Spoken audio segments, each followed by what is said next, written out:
जब आप साइकिल चलाते हैं तब आपको किसकी आवश्यकता होती है? तब आपका उत्तर रहेगा एनर्जी या ऊर्जा।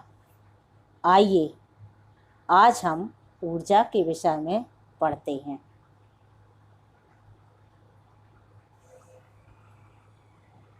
जब आप एक कुर्सी को खिसकाते हैं तो आसान काम लगता है आपको, लेकिन जब आप भारी मेज को खिसकाते हैं तो यह कठिन लगता है।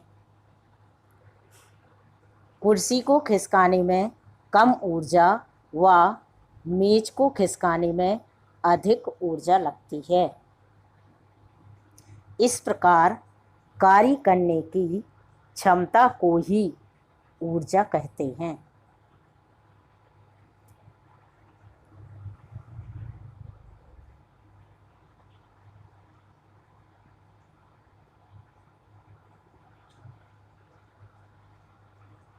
इसका मात्रक जूल होता है।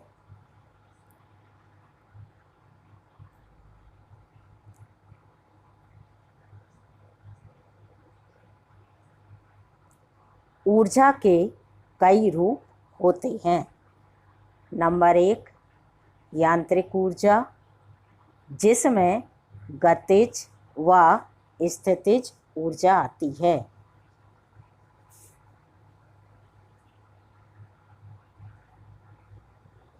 नंबर 2 ऊष्मीय ऊर्जा,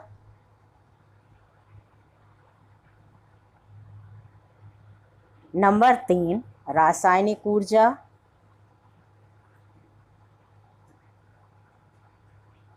नंबर 4 विद्युत ऊर्जा, नंबर 5 प्रकाश ऊर्जा।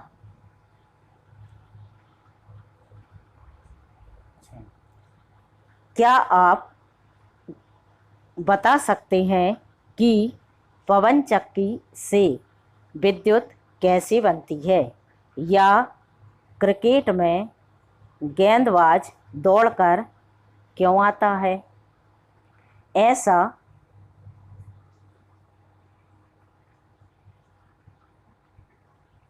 ऐसा इसलिए क्योंकि गतिशील वस्तु में ऊर्जा होती है जिसके द्वारा कार्य किया जाता है। इसे ही गतिज ऊर्जा कहते हैं।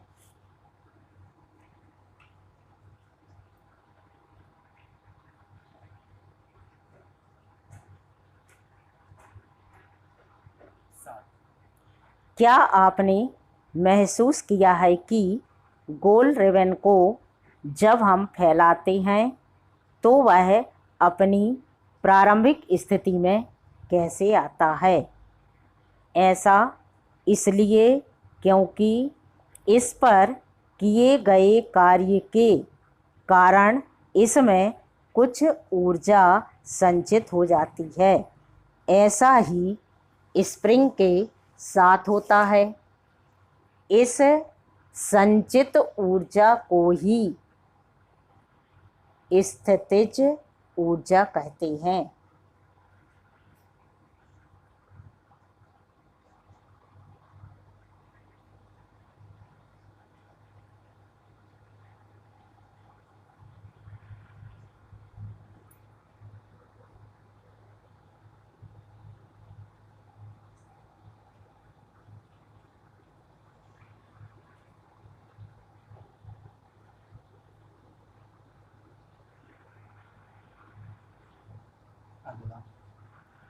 आइए कुछ और उदाहरण देखते हैं।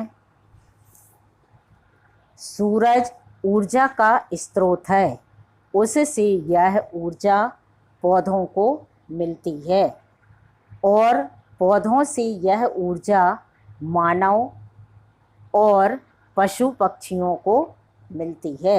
इस प्रकार ऊर्जा का स्थानांतरण होता है। अब एक क्रियाकलाप देखते हैं। यदि हम एक गेंद को हवा में पकड़ते हैं तब इसकी गतिज ऊर्जा शून्य होगी और स्थितिज ऊर्जा अधिकतम माना कि 20 जूल है। तब इस स्थिति में गेंद की कुल ऊर्जा 20 जूल होगी।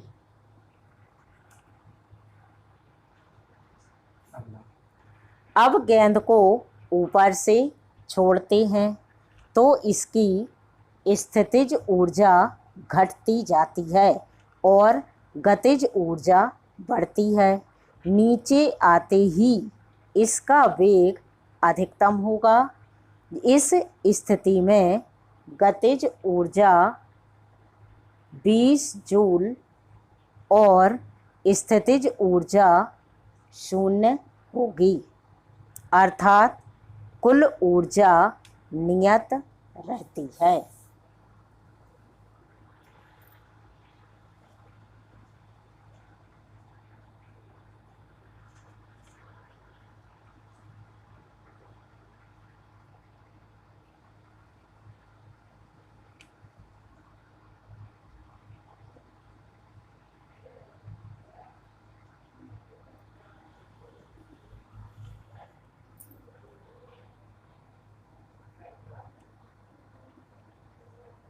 जल्दी बोलो।